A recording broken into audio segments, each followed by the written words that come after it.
पहाट झाली. माणिक झोपेतून उठला. बाहेर पाहिले, 2 बैलांपैकी एकच बैल दिसला.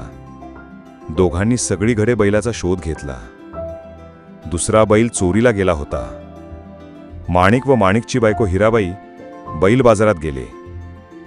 अचानक हिराबाई ओरडली, अहो, हा पहा आपला बैल, चोर सापडला. ही बाई, काय बोलतेस? कळतं का तुला? हा बैल माझाच आहे. असं? हा बैल तुझा आहे? मला सांग, बैलाचा कोणता डोळा अधू आहे? बरोबर सांगितलेत तर बैल तुझा. उजवा. नाही, डावा. लोकाहो, या बैलाचा कोणताही डोळा अधू नाही. दोन्ही डोळे चांगले आहेत. पकडा या चोराला.